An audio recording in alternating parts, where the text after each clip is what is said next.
Hi, welcome to the Women's Health Podcast. I'm Amie Lo, the physio detective. And I'm Marika Hart from Herasphere. Together we interview leading authorities, we answer questions and share our thoughts to provide the general public with the best quality information that we can find on all aspects of women's health. Please remember that the materials and the content on this podcast are intended as general information and they're for entertainment purposes only. They're not intended to be a substitute for professional medical advice, diagnosis or treatment. Now sit back, grab your favourite beverage or do your thing and enjoy the show.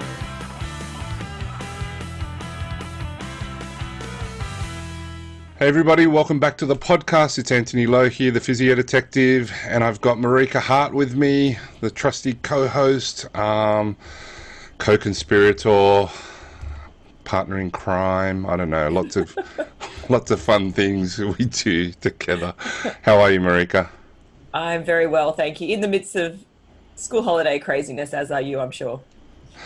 Yes. Luckily, the craziness is not so crazy. The craziness these days is Amy asking me if she can take the car and me deciding whether or not I need my car. That's the craziness these days. Teenagers. Teenagers. They do. And yes, we do have Amy on the podcast today. Amy is my daughter. And we thought it would be a great idea to have Amy be the guest co-host to interview our guest, Molly, back on the podcast again. And it was really good because I asked Amy, I said, you know, what would you love to hear from Molly? And Amy came up with lots of great stuff, which she'll talk about in a second. And so we thought it would be a great idea, asked Molly. Molly loved the idea. So we're going to turn over the majority of the questions to Amy, and we'll, chime in every now and then. But we do have Molly here from Girls Gone Strong, and it's lovely to have you back on the podcast. Always love talking to you, Molly. Where are you at the moment, actually?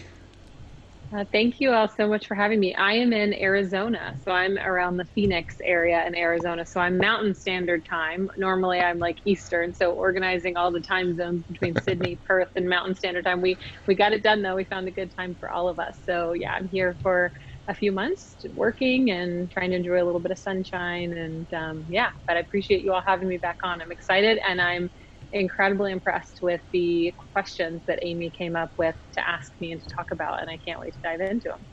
Awesome. So without further ado, Amy, it's over to you. All right, thank you. Molly, I guess I would just first, but obviously I've met you before when you and Casey and Sarah, I believe, came to Sydney, and we got to go walk around and show you some of the sites. And it was really interesting to meet you and hear some of your story and then go onto your Instagram and have a little bit of a stalk and see what you've been up to in your life before. And I was really interested in your journey and your transformation from how you went from being focused on really like unhealthy eating habits and body image and how you've transformed that into being really positive. So did you want to talk about that a little bit? Yeah, that's a great question. And I'd love to share my story on that. So I'll try to keep it brief because I know a lot of things that we want to tackle. But I was a competitive gymnast growing up from 7 to about 12. And after that, I was a cheerleader for a little while, but at the end of high school and beginning of college, I got really sedentary and I had just awful eating habits growing up. I always joke that I wouldn't eat anything that wasn't beige. So grilled cheese, mashed potatoes, macaroni and cheese, just like I hardly ate any vegetables. My diet was mostly just foods like that. And, I grew up in a household where my mom, a single mom, she went back to school when I was really young. So it was a little bit of a fend for yourself, do the best you can kind of thing. And I loved fast food and French fries and burgers and all that kind of stuff. So I ate that way for most of my life growing up. And at the end of high school and beginning of college, it caught up to me because I became pretty sedentary. And so in 2004, February of 2004, I was 19 years old and I decided I wanted to get in shape. And the catalyst for me was I was in college at the time and I was feeling like, you know what, I'm relatively happy with school and my friends and my teachers and my job and stuff. But the one thing that I'm not really happy with is the way that my body looks and feels. And that's the thing that I have the most control over. So I decided I wanted to get in shape. I started working out. I hired a personal trainer, worked with him for about 6 weeks. But as a poor college student, I couldn't afford to work with him for very much longer. But I fell in love with fitness. And about 7 or 8 months later, I started dating a trainer at the gym, which was much more economical. I started getting all my training sessions for free. And he was a competitive bodybuilder and power lifter. So I was thrust into this world of intense exercise really quickly. And within a year, I was competing in powerlifting. Then I started competing in figure, did that in 2006, 7, and 8.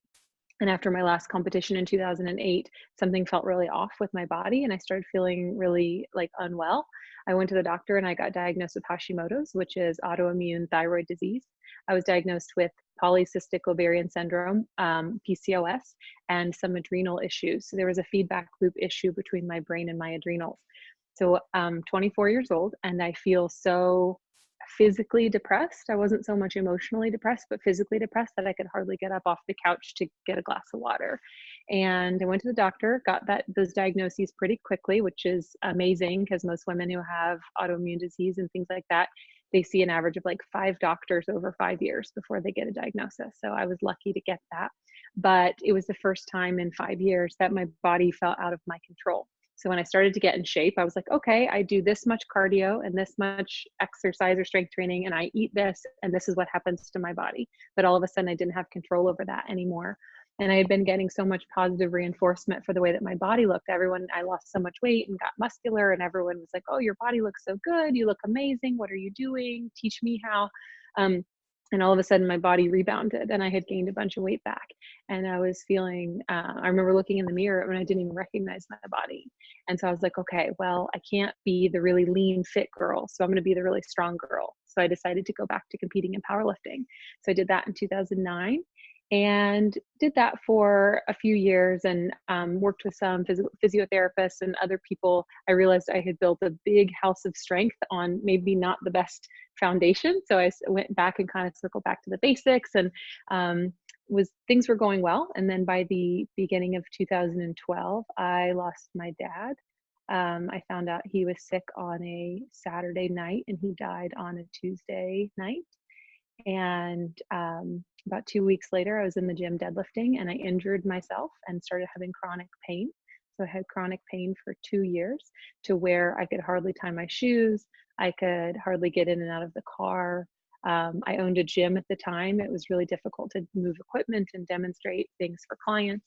And it was really devastating for me. And I also left a 6-year relationship. So I moved back home with my mom. So my dad died. I started having pain. I left a 6-year relationship and I gained a bunch of weight back. And it was the end of 2012 at a Girls Gone Strong meetup. Girls Gone Strong had been around for about a year at that point in time. And I stepped on the scale in the bathroom and I looked down and the scale was only 1.5 pounds different than it had been in 2004 when I had started my fitness journey. And to me, that was just devastating because it was a quantitative, objective piece of proof that I was a failure, that I didn't know what I was doing, that I couldn't even help myself get results. And at the Girls Gone Strong meetup, I remember I was lying on my back doing breathing exercises and my friends were doing weighted pull-ups and deadlifting double their body weight. And I was just laying on the ground, just crying, thinking like, who am I to own an organization called Girls Gone Strong? Who am I to be a gym owner? How can I help people reach their goals when I can't even help myself? And it was really devastating for me. And the hardest part was by that time I had an online presence as well. So I had YouTube videos and things like that. And I had my gym and I had people posting on my YouTube videos asking me what was wrong with my body and why I didn't look the way I used to. And I had a woman in my community tell other women not to come to my gym because they might look like me. And I had a fellow colleague who was invited to give a seminar at my gym, make fun of my body to the people that worked for us. And so it was really devastating time for me. And so I decided, okay, I'm going to get this under control. I'm going to go on another diet.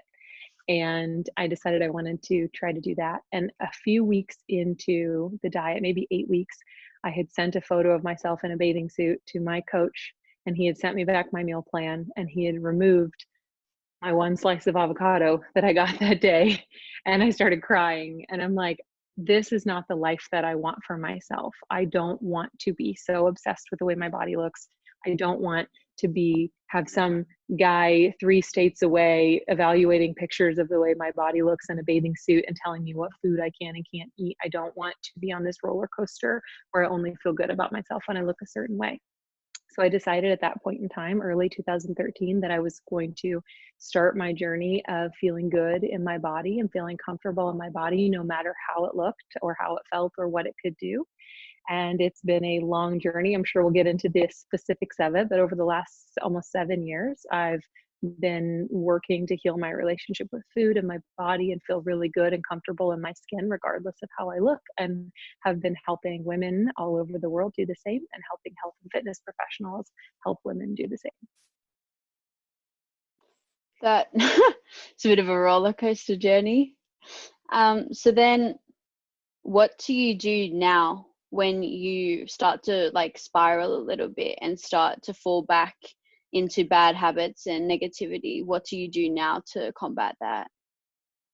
Yeah, that's a great question. So obviously feeling better in your body doesn't happen overnight. And by the time that I had start on that kind of self-love journey, I had been in therapy for about 5 years. So I had a lot of tools under my belt for changing the way that I thought about things and changing my perspective on stuff. And so it's, like anything else, it's like a foundation that you build over time that gets stronger and stronger. So for example, I've been in fitness for 16 years. If over the holidays I have a few days where I eat significantly more than I normally do, or I don't work out for a little while, it's really easy for me to get back into those habits because I have 16 years of being consistent over time. And so to start kind of my journey to feeling better about myself, there were 6 really important things that I did. And the first one, these are great because they're really actionable and people can do them right away. And the first one was just starting to notice when I was saying negative things about myself, either in my head or out loud. And I didn't do anything with those thoughts. I didn't try to change them. I didn't judge myself for having them. I just started noticing how often I was thinking something negatively about my body. I was pulling my shirt up to look at my stomach in the mirror and judge, how fit I was. I was comparing myself to another woman's body. I started noticing when that was happening. And I started noticing how often I was saying really negative things to myself. And at that point in time, I was like, you know what? I have to get clear on my values and who I am as a person and what I believe. Do I believe that, women's bodies are up for judgment and scrutiny and commentary? And the answer is no, I don't believe that. I love Marika shaking her head. Do I believe that women are only worthy and valuable if their bodies look a certain way? I don't believe that. Do I believe that I'm only a good health and fitness professional if I'm ripped and shredded and the strongest person in the gym? No, I don't believe that. Do I believe these things? And the answer was no. So getting clear on who I wanted to be and how I wanted to show up in the world allowed me to see the misalignment in the way that I was talking to myself and the way that I actually, like what I actually believed and what I felt.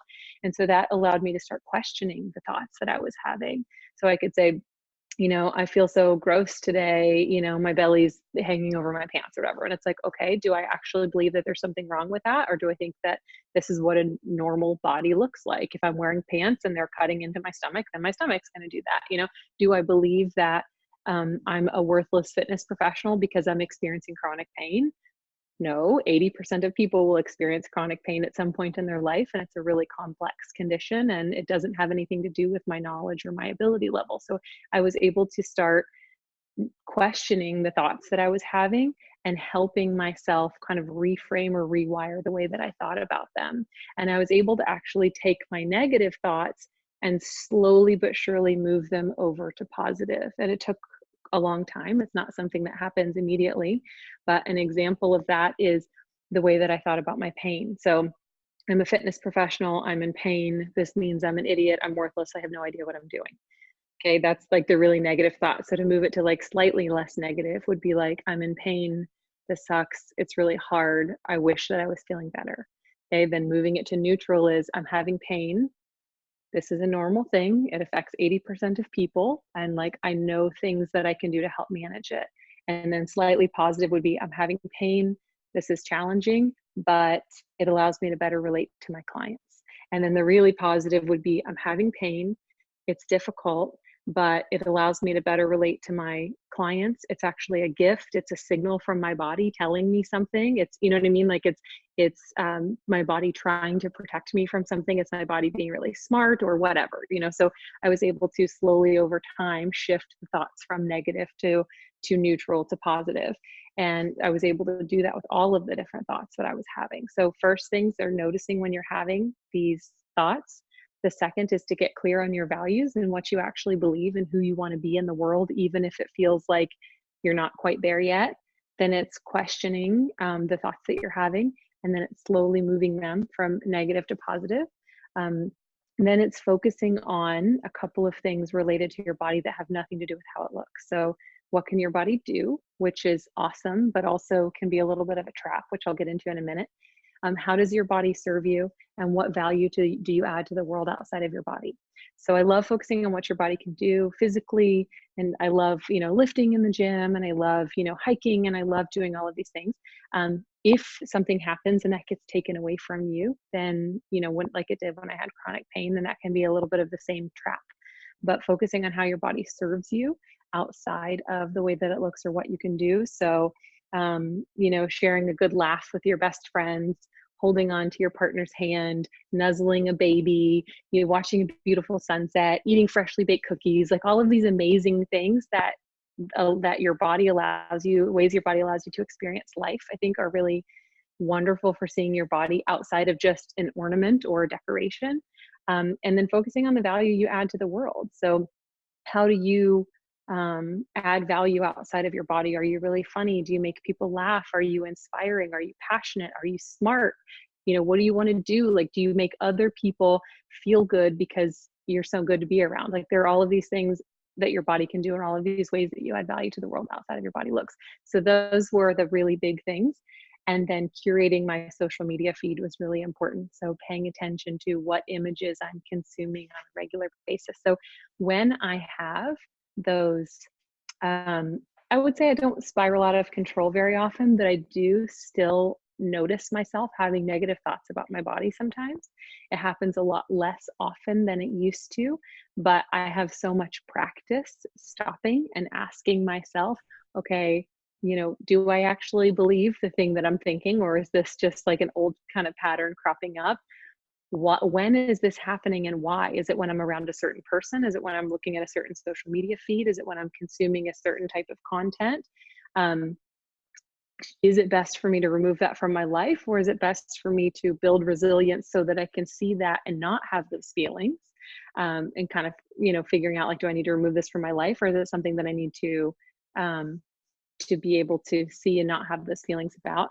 And being gentle with myself and realizing that I'm human, and like anything else, I'm allowed to have hard days and bad days, and figuring out how I want to respond instead of react. And I think, you know, there's a difference in responding and reacting. Reacting is your immediate, like, you think the thing and then you do the thing, right? Responding is you have the thought and then you say, what am I going to do about this?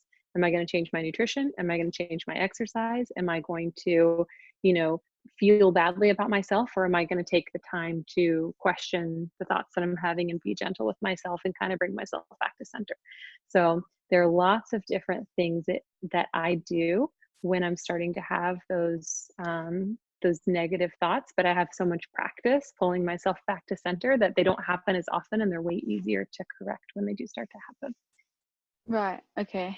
Yeah, you touched on the social media thing, which was going to be my next question. But do you ever now still feel, sorry, tempted to Photoshop or Facetune any of your photos? And how does social media and Instagram, how's that affected you personally? Because it started to rise a lot when you were going through your journey.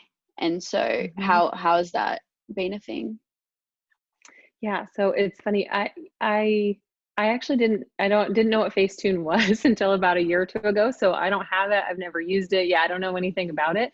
In terms of Photoshop, you know, there's kind of like Like people are like, oh, they Photoshop their photos. Well, like we Photoshop things at Girls Gone Strong all the time. We're not changing anyone's body. It's a software program that we're using to create a certain design, right? So you want to like be mindful when you're saying things like that. But in terms of altering the way that I look, I have not, I haven't really felt that pressure.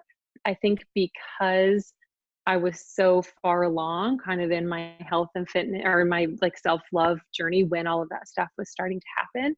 And, you know, I realized that for me, like I just want to be okay looking how I look and showing up how I want to show up in the world. The altering of the images and stuff is kind of interesting to me because it's like, that's not like people can see you, you know what I mean? Like when people are like in real life, you know what I mean? Like I don't want social media to be my life, and I don't want that to be the only place that I show up in the world. I want to live a full, engaged, connected life with people all the time. And so I haven't felt a lot of pressure for that, but I see why people do. And I understand where that pressure comes from. But I think for me, curating my social media feed and filling it with a really like diverse range of powerful women doing cool things who are different ages, races, shapes, sizes, ability levels, for me has really expanded my perspective. And, you know, my feed is not filled with like Fitspo, you know, Insta model celebrity, like size 0 women, not because there's anything wrong with that, but I fill my feed intentionally with women who are doing cool things who inspire me in other ways. So on average, we see about 4,000 to 10,000 images every single day. And there's a media scholar named Jean Kilborn, and she says we only consciously process about 8% of what we see. The other 92% is processed subconsciously. So most of an image of what we see, we're not actually thinking about what we're seeing, but it's shaping the way that what we think to be true and good and right and normal and all that kind of stuff. So when your feed is filled with images of women who fit this like incredibly narrow, unrealistic perspective of what a body should look like, then that's constantly being reinforced to you. And here's the thing, even the women who have those bodies still aren't enough, because the magazine still says, oh, we took J-Lo's butt and Kim Kardashian's lips and so-and-so's hair and we made the perfect woman. It's like, even they don't measure up, you know, like it's just, it's so ridiculous. And it's a moving target. Like when I lost weight or, you know, leaned out or whatever, I kept thinking, okay, well, if I can just lose 5 more pounds, then I'll feel really good about my body. But I would lose the 5 more pounds and it wouldn't be enough. I always wanted something more. I always wanted something better. So for me, social media I've been able to curate my feed so it actually has the opposite effect for me. And my feed is filled with really, you know, vibrant, powerful, smart, diverse women doing and accomplishing cool things. And those women are focused on more than what they look like. And this is not to say you can't care about how you look. I like to look nice. I like to feel like I look nice, but I know that it doesn't mean anything about who I am as a person if I don't. You know, so, or if if I wake up, I had a friend who we were going to, she was a co-founder for Girls Gone Strong, and we were going to film a video for Girls Gone Strong a few years ago. And she's like, I got to do something about my face. I look awful. And I was like, oh my gosh, I can't believe you said that. And she's like, I do. I didn't get any sleep last night. I don't feel well. And she's like, but it doesn't mean anything about who I am. It doesn't mean anything about me. And I was like, she was able to objectively say, like, I don't look good right now because I feel unwell, but it doesn't mean anything about who I am as a person or my self-worth, which is a really powerful shift for me, because I thought you always had to be positive and you always had to feel good about yourself and, you know, things like that. Okay, so then in regards to the self-worth and appearance and stuff, what advice would you give to other people about how they can stop letting their appearance and their weight and things like that affect the self-worth and their mood? And like for me, if I am having a bad day, like I'm breaking out, I'm bloated, whatever, it really negatively affects me. So do you have any advice to help out in that regard?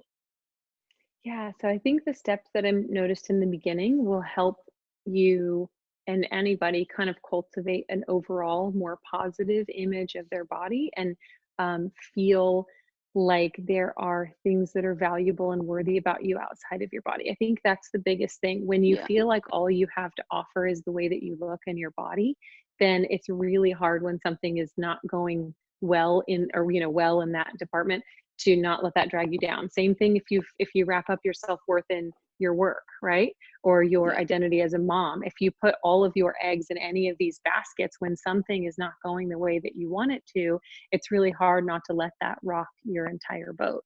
So I think for a lot of people, it's really powerful to realize, again, all of the things, all of the parts of your identity and all of who you are and what you add to the world outside of just the way that you look. So if something is not, if something's difficult in one particular area of your life, you have all of these other kind of areas and things that help you remember who you are and the value that you add. So again, when I am having like kind of a day that I don't feel as good, I recognize that I can state a fact and not attach meaning to it. So that's kind of what I was saying about that thing with Nagar. So it's like, hey, I'm breaking out today.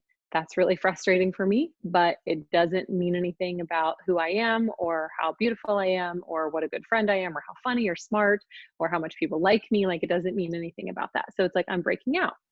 That's hard. That's hard to deal with. I don't like it, but it doesn't mean anything about me. Being gentle with yourself when you do start to feel badly, figuring out how you want to respond instead of react. So just like, instead of being like, oh, my face is so gross, I'm breaking out, you can say, I'm breaking out.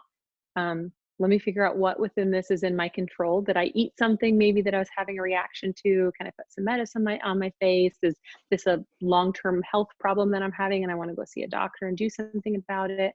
And then do what you can to take note of how and when these things are happening. So again, if you're struggling with your body image when you hang around a particular friend, is that someone that you want to spend a lot of time with?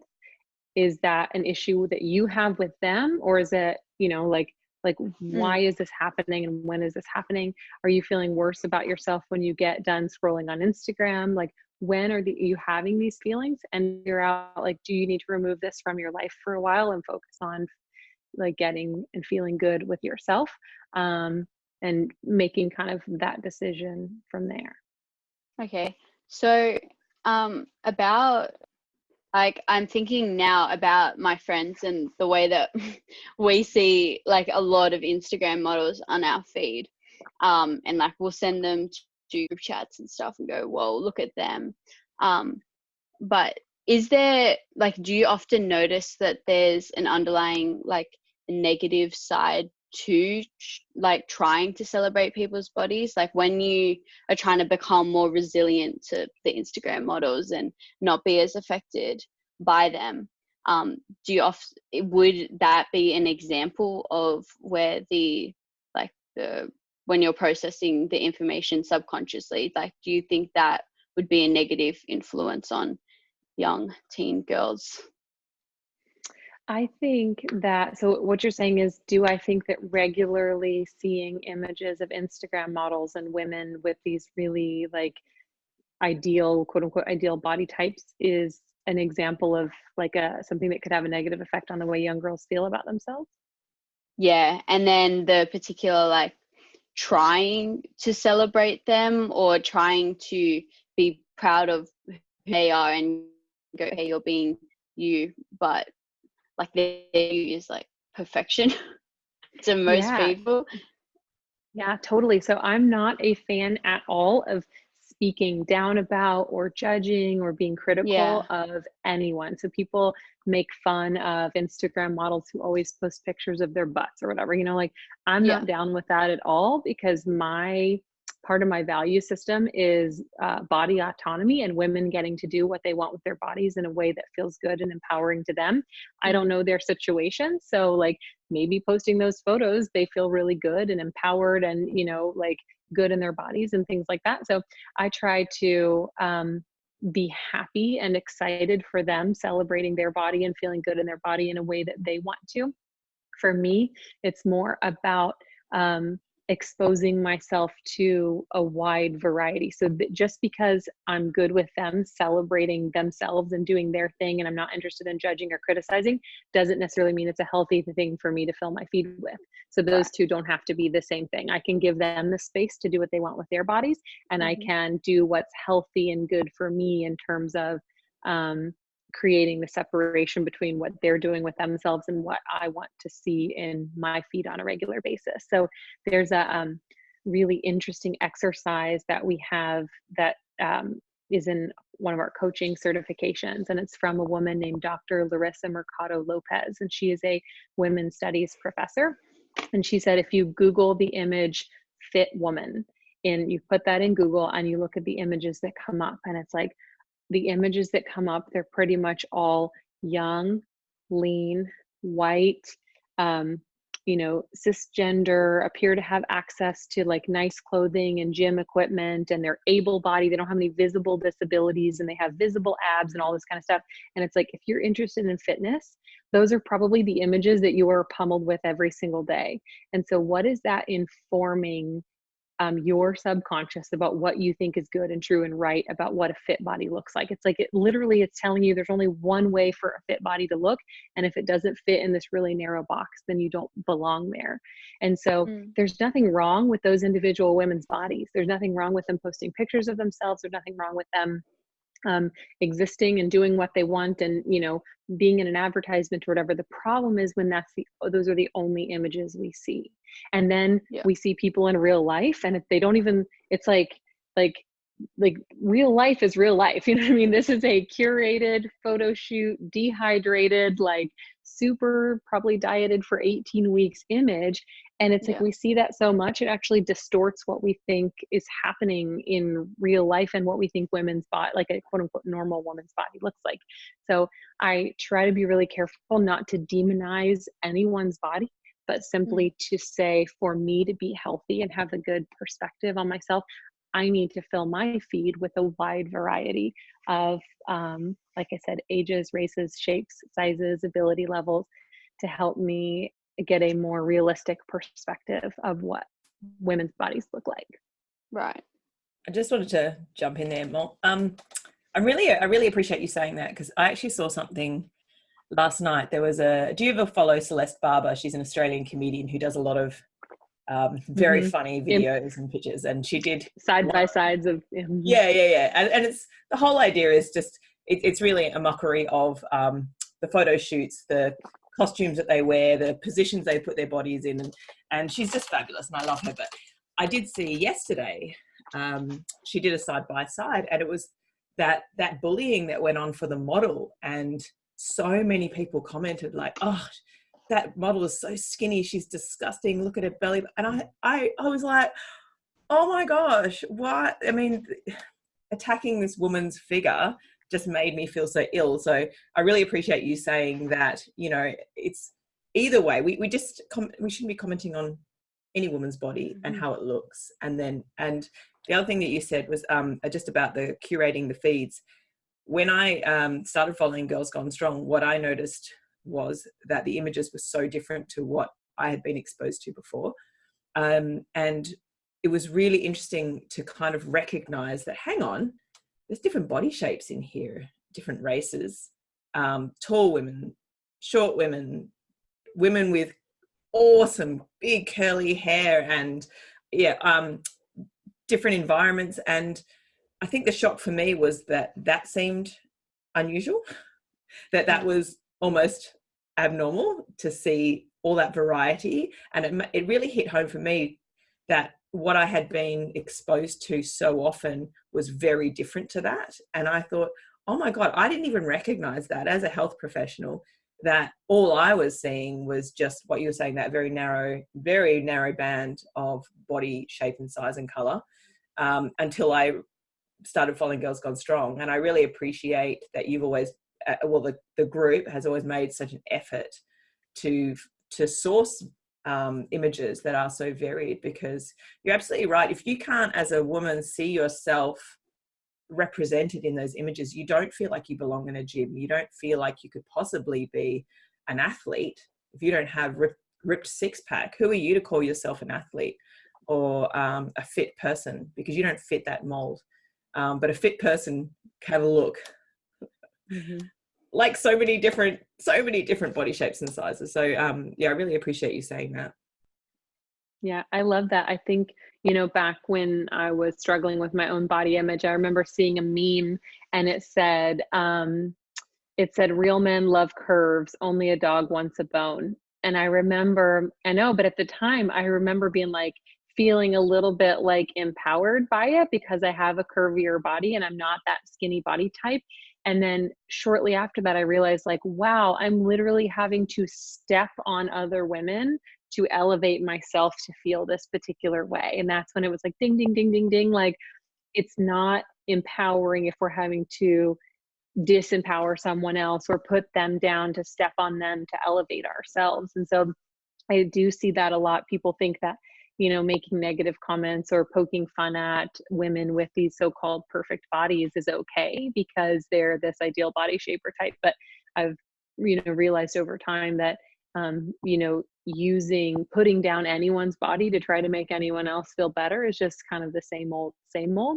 And, saying negative things about women in thin bodies doesn't have the same implications as it does about women in larger bodies, because women in larger bodies experience a lot more harassment, discrimination, and abuse and things like that. But at the same time, I think it's important to recognize that anytime we're saying something negative about someone's body, whether it's she needs to eat a sandwich, or whatever, like she needs to eat a cheeseburger or whatever, it's the same, it's a similar problem wrapped up in a different package. Right. Yeah, I just, as Marika was saying that, I just realized that out of all the people on my feed that I see most of the time that aren't like memes or people I actually know in real life, Girls Gone Strong, and like one other Instagram girl, I think her name's like Karina Arby or something. She's like a body positivity person as well. But I'm just realizing they're the only accounts that I see that actually are like a bit diverse in that. Just out of curiosity, I just wanted to know what you thought about the surge and the rise in plastic surgery and getting fillers and all that. Yeah, that is a great question, and it is a tricky one. So again, whenever I'm thinking about how to think about these topics, I always go back to my value system, because that is, if anytime I'm acting or thinking or speaking out of alignment with that, things don't feel good to me. And one of my top values is autonomy, which is this idea of self-governance. You're in charge of you, I'm in charge of me. And so when it comes down to what individual women want to do to alter their appearance or have surgery or get fillers or whatever, I don't feel like it is my place. Like, I don't have any interest in judging that and judging what they want to do with themselves and their bodies.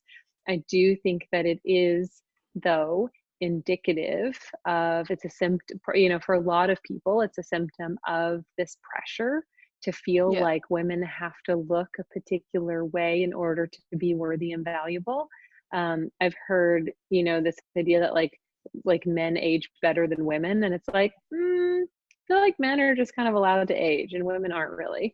I think that's kind of the difference. Like, you look at like Jennifer Lopez or Jennifer Aniston or whatever, who are in their 50s and like they have like literally like no lines on their face whatsoever, and they just look all smooth, and they look like 30 years old or 25 years old or whatever. And it's like, that's cool, that's fine if that's what they want to do for themselves and their bodies. But the problem is the negative repercussions they would face if they didn't do those things, I think, are the bigger issue. So I'm not interested in getting upset with the individual people themselves. I'm more interested in how can we create a bigger shift in society so that those women who didn't do those things wouldn't experience those negative consequences. They wouldn't stop getting jobs. They wouldn't be paid less than their male co-stars. They wouldn't be getting, you know, a female anchor, news anchor who gets replaced, you know, when she hits 35 or 40 or whatever, where her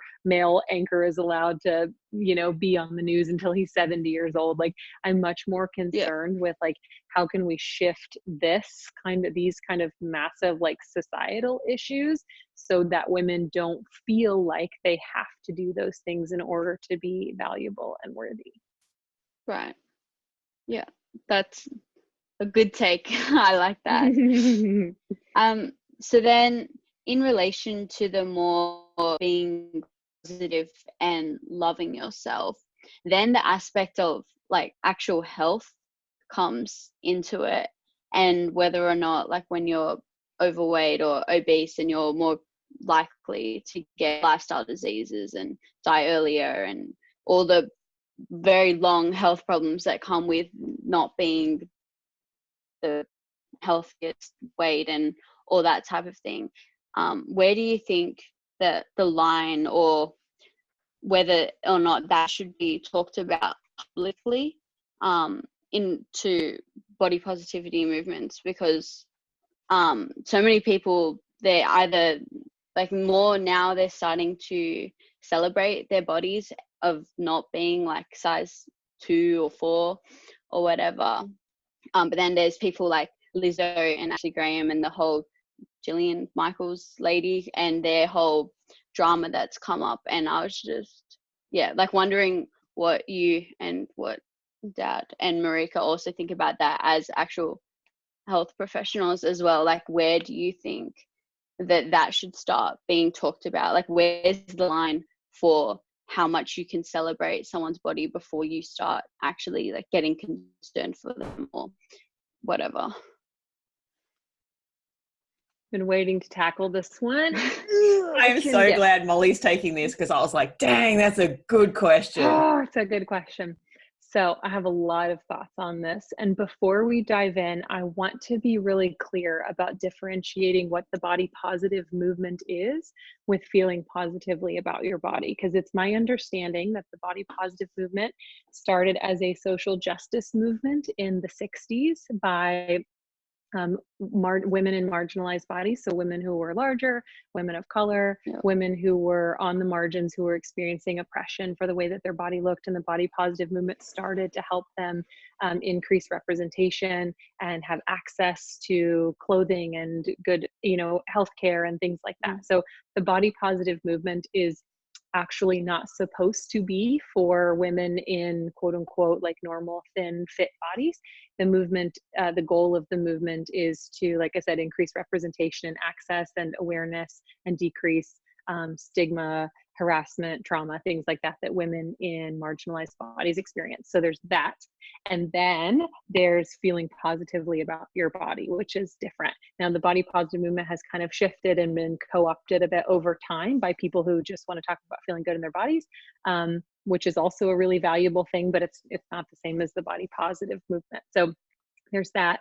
And then when it comes to, you know, I get this question a lot in terms of like, you know, health and size, and what do we think about people like Lizzo who are being celebrated in their body. So one thing that I think is really, really, really important to recognize is that a lot of us, because we've seen such homogeneous images of the way that bodies are supposed to look, a lot of us have like internalized this kind of like anti-fatness or fat phobia or fat bias, the same way that we have internalized racism or homophobia or other like kind of like discriminatory biases that we have, even if we don't recognize them. So that's one thing that I think is really important.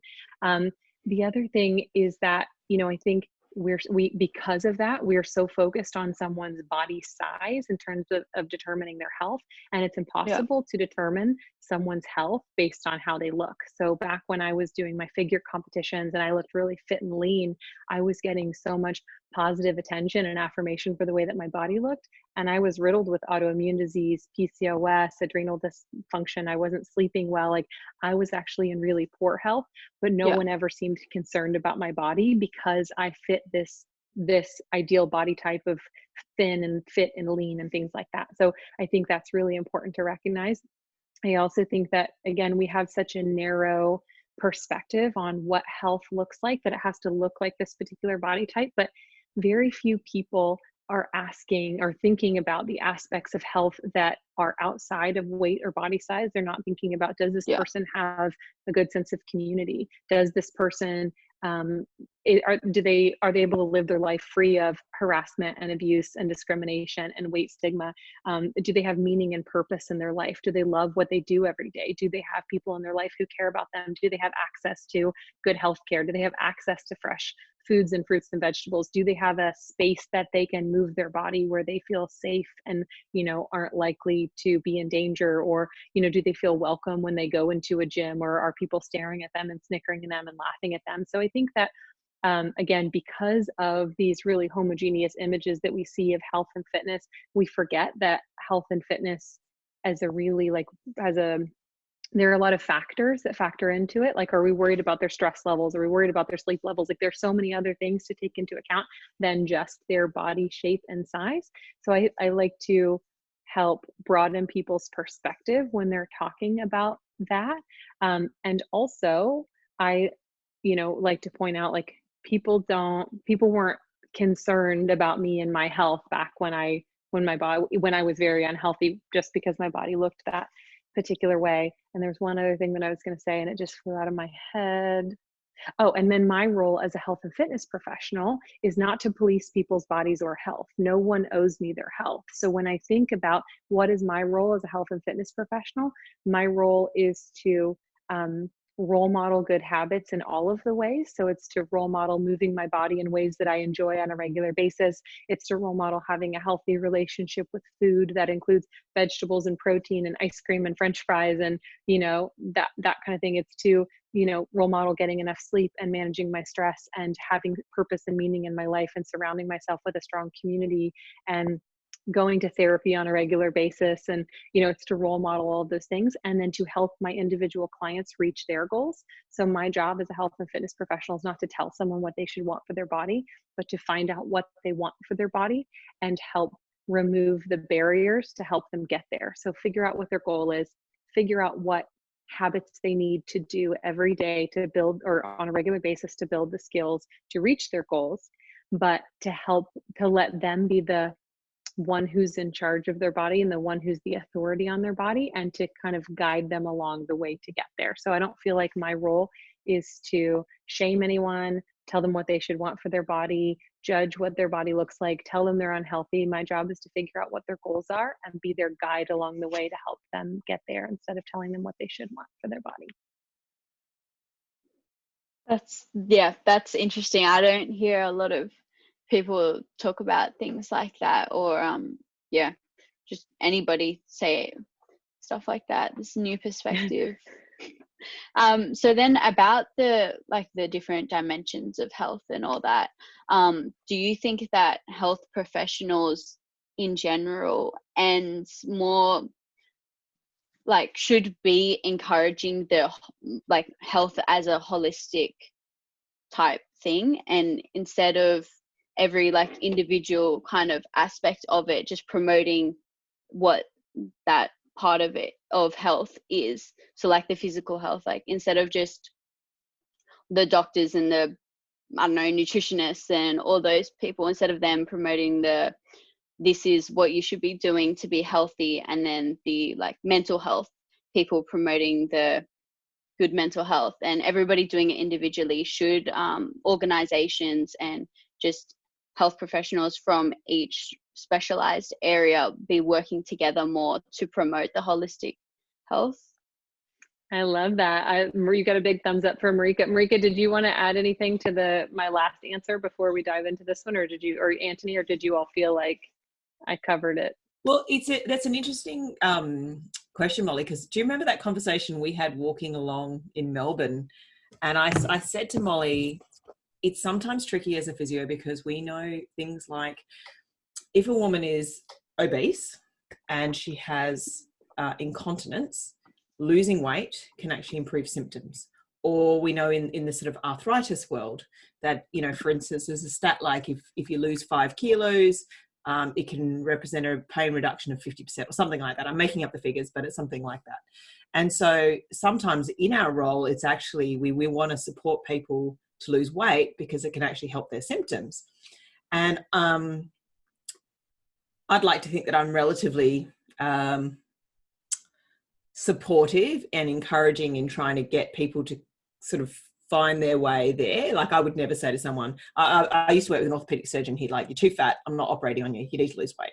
Like I would just never do that. But I asked Molly, you know, how would you go about this conversation? And it was so helpful because it was a coaching moment for me. So you were coaching me on how to coach somebody. And I remember you sort of saying that you could that for me as a physio, I could sit there and go, okay, so these are the things that have been shown to be really helpful based on my experience and based on the research. Where would you like to start? And giving them, and they could sit there and go, okay, well, actually, yeah, I'd really like to build up my muscle strength. And say, great, let's start there. And it was very much that sort of, coaching opportunity to present the options, and based on their goals and based on our professional knowledge and experience, come together to find the best way to move forward. And I found that really helpful. Yeah, I love that question, Marika. And so to be clear, she was saying, was it a symptom, someone comes to me with incontinence, there's evidence that suggests that they lose 5 kilos, that it may improve their symptoms. And so, right, I think that was the scenario. Well, yeah, so incontinence or prolapse, it can help prevent progression. But arthritis, there's been studies that certain amounts of reduction in weight can directly result in reductions in pain as well. Yeah. So to give a really specific example, if someone comes in and they have one of those conditions and Marika has the opportunity to say, okay, great. So the really good news is there are several things that you can do that have been shown in the research to help you, reduce your symptoms or reduce the progression of this. Here's what they are. It's being active in this particular way, getting more sleep, drinking enough water, losing 5 kilos or whatever. So you name all of the things and then say, what specifically, where would you want to start? And that way they have the knowledge so that they can make the decision for what they think is going to be most achievable for them. Some people like to start with the easiest thing, and some people like to start with the thing that's going to have the greatest impact because that motivates them to keep going. So giving them the opportunity, sharing the facts with them, sharing the evidence and science with them, and then giving them the opportunity to make those decisions and not making it about pushing weight loss on them. But giving them the information to make an informed decision for themselves. Yeah, I totally agree. In the non-women's health world that I often inhabit, the pain science world, that there's often this whole, I call it a paternalistic patriarchal type model where we know what's best for you and this is what you need to do and this is what the science says. So this is, and we need to switch it upside down so that our role becomes more like a consultant and a lot less like I am your carer, I am your parent, and I'm going to tell you what you have to do. So I 100% agree with that, and I'm really, really good at it in my professional life most of the time. And with my daughter in attendance here, I suck at doing that in my personal life. So this is accountability. I have to keep working on it with my kids, and and opportunity. Yeah, and it comes from a purely I just want the very best for them, and it's not healthy the way that I do that. So yes. Anyway, I just thought I'd confess at that time. What I really love about what we're getting from you, Molly, is we're hearing a lot about you talking about your values and how it's from your values you make the decisions to respond to the different issues that come up. So Amie's asked lots of great questions, and they really are Amie's questions. Asked lots of great questions, and it comes back to your values, what you want for yourself and how to relate to other people and what you want for people around the world, a context and an environment that we can all exist together in, and that determines your response. Have I understood that correctly? Yeah, because that's sorry.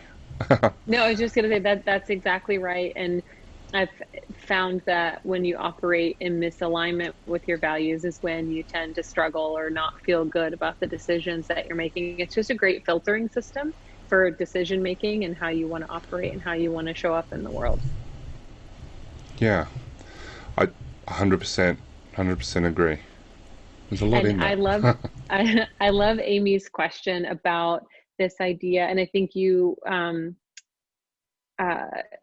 were starting to get at this, Antony, a little bit, but just well, one thing that I want to say earlier is I have a friend who's Mark Fisher, who's a health and fitness professional, and he likens being a coach to being like a Sherpa who's going to like take someone on a hike up a mountain, and he's like, I've done this before. I know the way. I can't do the work for you, but I can figure out ways to lighten your load or guide you along the way, which I really kind of love that idea or that example, because the person still has to do the work. They still have to do the climb, but you can direct them and help them and kind of like, help them along the path. But I loved Amy's question, and I think it ties in to a lot of what we talk about in our pre and postnatal coaching certification that Marika helped us with in terms of this interdisciplinary, holistic approach to women's health. And so, it is important for all of us to operate within our scope of practice and to be specialists in these particular areas in which we specialize, but also to have enough knowledge, a broad enough general knowledge base to know about other aspects of women's health and who else we might need to collaborate with or who else might be part of a women's healthcare team. Because as health and fitness professionals, at least as a coach or a trainer, I'm a certified strength and conditioning specialist. We are on the front lines of really important conversations with women, and we see them a lot more often than they might see their OBGYN or even their general practitioner. And we develop these close relationships with them and have the opportunity to help them identify when something's not right. If you're working with a woman who's recently had a baby and she's 8 weeks postpartum and she's still feeling really weepy or experiencing just a lot of difficult emotions, or she's having a hard time being consistent making connections, maybe those are symptoms that she's experiencing postpartum depression or something like that. So I do think, Amy, you were at like health and fitness professionals figuring out how to work together to help women have the highest chance of success of overall health and improving client and patient outcomes that you're good at, and then also understanding who else your client or who else a woman might be working with is a responsibility of a health and fitness professional to understand and to develop a network of other professionals that they can refer people to in order to make sure that they're staying within their scope of practice, but making sure women are getting the help that they need from the professionals who they may need help from. It's funny you're talking about developing the network. I literally just got a Facebook message from somebody in our coaching and training women group, and who had watched the pelvic health course. So at Girls Gone Strong, we do a lot of free courses, and I recommend everyone just like get on the mailing list, because there's so much amazing information that is completely free. And then, of course, there's the paid courses, which I might ask you in a minute, Molly, if you want to just talk about the pre and postnatal one, because that's opening very soon. But this person who had gone through the pelvic health course and then messaged me privately, and he said, love that course. I really want to, this is a fitness professional, I really want to connect with some pelvic health physios in Melbourne. I'm in this area. Who do you recommend? And, that's quite easy for me to go, oh, well, look, here's some people you can get in touch with. And I know some of these physios will be so happy to hear from fitness professionals and say, hey, I'm more than happy to help you with your clients and feedback some information on things that you can do to support that person in the gym so that we can work together. Because you're absolutely right, Amy. It really does need to be a multidisciplinary approach, and that we're all really there to lighten that load and to support the woman and really help her getting back to doing all the things that she loves. So that's a really, really good point. Well, do we have any other questions for Molly? Or I did have one. yeah, I did have one. All right, I'm a parent, and we agree that I can do a much better job. Um, um, Look at Amie. well, I love Amy's face in this. She's just like, uh-huh. Yes. Um, I, like, both my wife and I are unfit. We don't have good eating habits. And, you know, like, you just look at my family and genetically, medical history wise, like, you know, I just see, you know, the whole loaded gun, environment pulls the trigger, or vice versa. Um, what's a positive way for me to remind my kids about some of the choices and the mistakes that I and we have made? Um, what would be, because, you know, it comes out negatively. You, you know, just ask Amie, she'll tell you. In what ways can I show my love in a positive way, reminding Amie and my kids about why we want them to be healthier and make choices, or to avoid the mistakes that we made, really? Um, does that sound like a fair question, Amie? You can nod. You're on the screen. Yeah, I guess so. So you feel like, I want to get clear on this question, feel like you're doing the best job of role modeling the habits that you want them to have? Is that fair? What Antony wants to get out of the nagging, you know, if you do this, da, da, da, da, da, da. Yeah, because it gets taken, like, I don't, you know, I'll probably say something like, you will end up like us, but the message that's probably conveyed is, you will be fat. Whereas I'm fairly conscious not to use those words, but, you know, the So message lands. you guys just say a lot, do you want to look like us? And so you kind of instilled a fear of being more than a size 8 in me.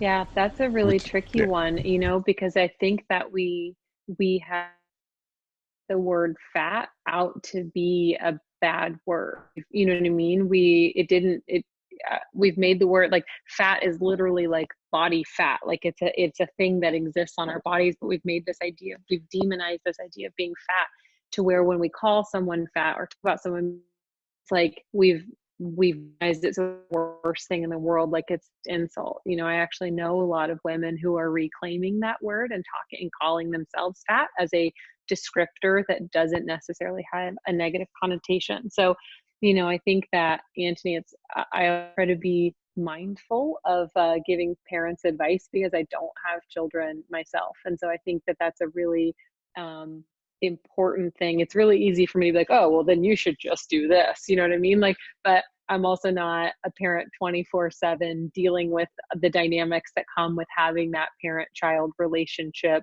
you know, feeling maybe exhausted or worn out. Like, it's really easy to sit on a pedestal as a single person with no kids.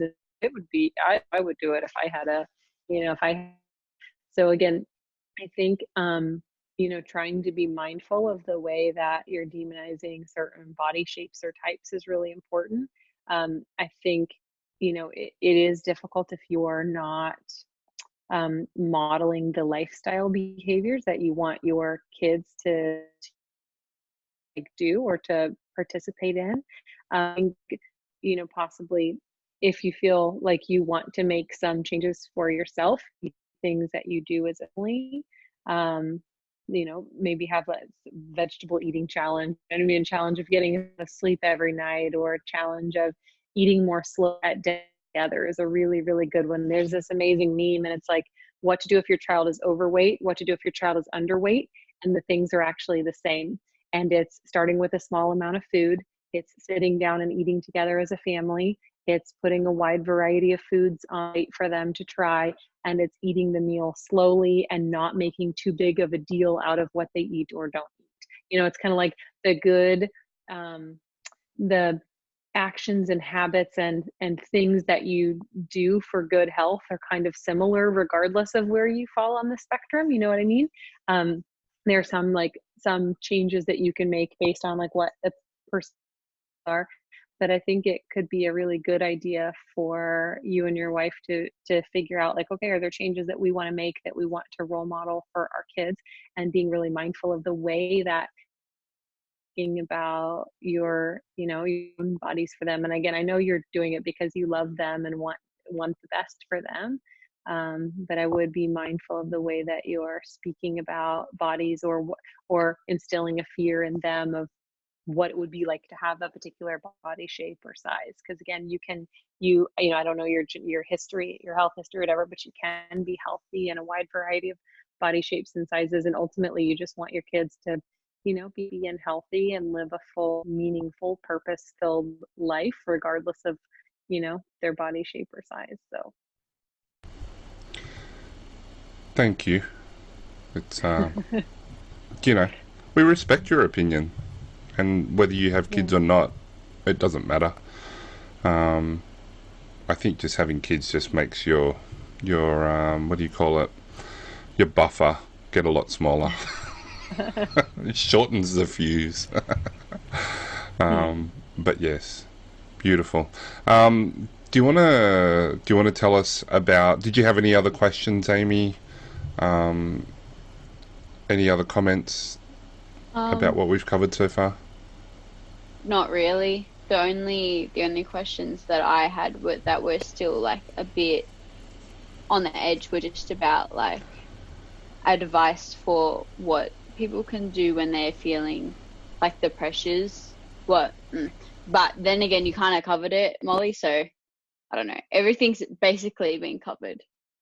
So it's just using similar skills, and it's in different scenarios.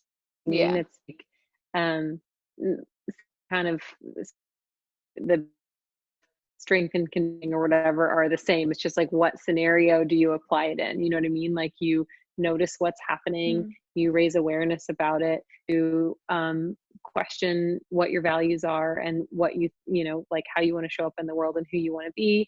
You choose to respond instead of react to things. You're gentle and compassionate with yourself. You question if the things that you're actually thinking and feeling are true, and you surround yourself or curate your environment to be healthy for you based on how you want to show up, who you want to be, how you want to feel about your body, things like that. Molly, one thing I think you were going to circle back to was falling into that trap of putting a lot of value on what your body can do, and then when that goes wrong, for instance, if there's an injury or something else happens, how that can actually impact negatively. Do you want to, I know we've had you for so long, but do you mind just quickly going through that? Yeah, I can give like a minute or two synopsis on that. So it's really popular right now because people are trying to shift away from their feeling that their body has to look a certain way. It's like, don't worry about how your body looks, just worry about, focus on what it can do. And it's like, that's great until it's not, because anytime you put all of your self-worth or purpose or identity in something that can be taken away from you, you are at risk of that thing being taken away from you. And that's what happened to me when I was like, well, if I can't be really lean, I'm going to be really strong, and started lifting, and then ended up getting injured and having chronic pain and wasn't able to do that anymore. So I just want to caution people. I do think it is, it's cool and valuable to celebrate the things you can do, but I would caution to allow our entire identity to be wrapped up in that, because it is fleeting. None of us can escape aging. None of us can escape, inevitable injury or something at some point. So at some point, your body's not going to be able to do the things that it once could. So I just want to caution people to not get so wrapped up in like, I don't care how my body looks, I'm just worried about what it can do, and try to, again, broaden your identity, your self-worth, the things you think are important, and the things that you are in the world, and yourself and your body and such. So that was all. I just wanted to get clear on that, because it's really popular right now, that kind of sense, who cares what body looks, just worry about what it can do. And it's like, that's the same old thing, just like with a different name, different cover on it. So that's fantastic. Thanks Molly. One of the ways that our listeners can support Marika, support us on the podcast as well, is through purchasing the courses on GGS. That's one of the ways that we openly tell people that we do get some money from that. That's very important in our values, that we let people know what's going on. And one of the ways that we actually love supporting Girls Gone Strong and being associated with you, Molly, is precisely exactly what just happened on this podcast. You're awesome.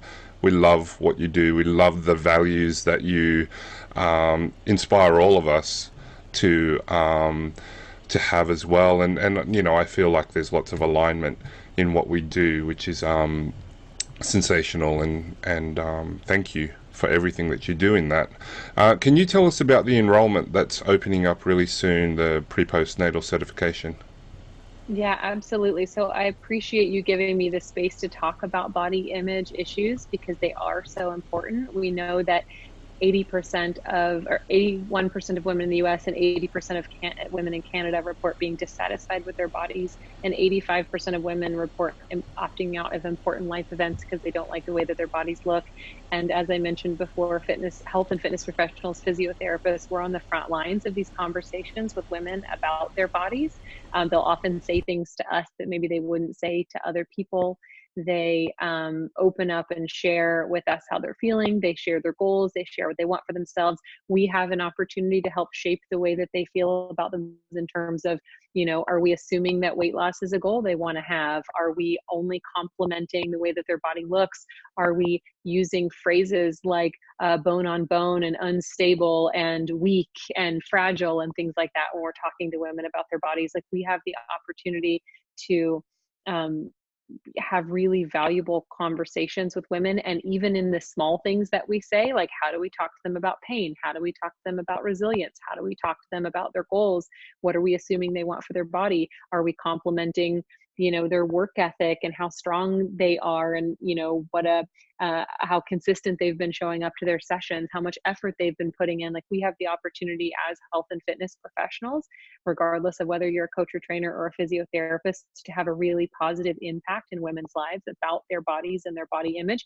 And we also have the opportunity to do some things that can cause some harm. I think it's really for us to, regardless of what profession you're in as a health and fitness professional, it's important to learn the types of conversations that you should be having with your clients, how you should be speaking to them, how you should be approaching these important topics. So at Girls Gone Strong, we create a ton of incredible evidence-based, interdisciplinary, comprehensive information for women and health and fitness professionals. And we do this in a number of ways. About 99%, 99% of the information we create is free. We have like 900 articles, a dozen free courses that Antony has helped with some of those courses. Marika's worked on a significant amount of them. We have a brand new one that just came out that Marika worked on a course recently called The Ultimate Guide to Training Postpartum Women, that teaches health and fitness professionals how to work with women. And then we also have our paid certifications, and the one that Marika and Antony are talking about is our pre and postnatal coaching certification that, again, is evidence-based, interdisciplinary, and comprehensive. So it covers pre and postnatal specific coaching, psychology, female anatomy and physiology, how changes across our throughout pregnancy and post-pregnancy, pre and postnatal specific nutrition, exercise, postpartum recovery, rehab, exercise programming for women who are pregnant and postpartum. And it was worked on by an interdisciplinary team of PhDs, pelvic health physios, pre and postnatal fitness experts, OBGYNs, midwives, doulas, nurse practitioners. So it's this incredible resource that we've put together. And like Antony said, you have the opportunity to enroll in one of the free courses. And I guess I'll make sure you all have the links to do that. Those are totally free. They will always be free no matter what. If you end up enrolling in one of those, then you also have the opportunity to learn more about and enroll in our pre and postnatal coaching certification. So we open enrollment to that twice a year.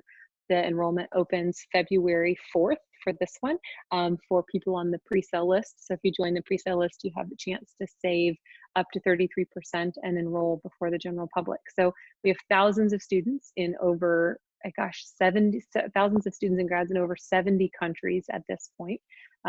We limit enrollment when we open it so that we can best serve our students, our new students and our existing students and graduates. Because once you're part of it, you have unlimited lifetime access and support from our team, from awesome experts like Marika Hart, like Dr. Helen Coleus, who's a PhD, Carolina Belmeras, who's a doula and pre and postnatal fitness expert. So you have access to it, the people who develop the curriculum. So best things to do if you're interested in learning more would be to enroll in one of our free courses. And again, I'll make sure Antony has access to those links that he can share in the show notes and hopefully on his social media. And then if you like the type of information that we provide in there and you're interested in taking the next step and learning a little bit more, you can consider enrolling in our pre and postnatal coaching certification, which opens for enrollment February 4th. And if you do that, a portion of the proceeds will be reinvested back into Antony and Marika and help support the podcast, which is really cool. It's an amazing way to support Antony and Marika and the awesome work they do, get more information, gain the knowledge, skills, and tools that you need to keep pre and postnatal clients and patients safe, healthy, and strong, and support the Girls Gone Strong movement and the work that we do. So I think that was clear and gave people next steps. That was a lot of talking there. That was fantastic. Thank you very, very much. I guess this is the wrap up. So thank you very much. Thank you to Marika as usual, and thank you to Amie. Proud parent moment, as well as deathly scared of what she might have said. Right, so that but thank you again, Molly. Really appreciate having you on, and look forward to seeing you hopefully at some stage this year. I'll be in Kentucky. So I know, September, right? Yeah. I should be there then too. And Marika's talked about coming to the States, so that could be pretty exciting. And yes, Amie, your questions were amazing. Thank you so much for those. They were so thoughtful and just like really good, deep questions. And I'm very impressed that you came up with those, and you did a great job of asking them and being on the podcast. Is this your first time on the podcast? Yeah.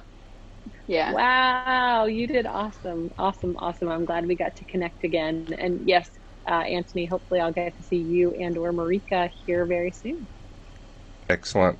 Thank you very much.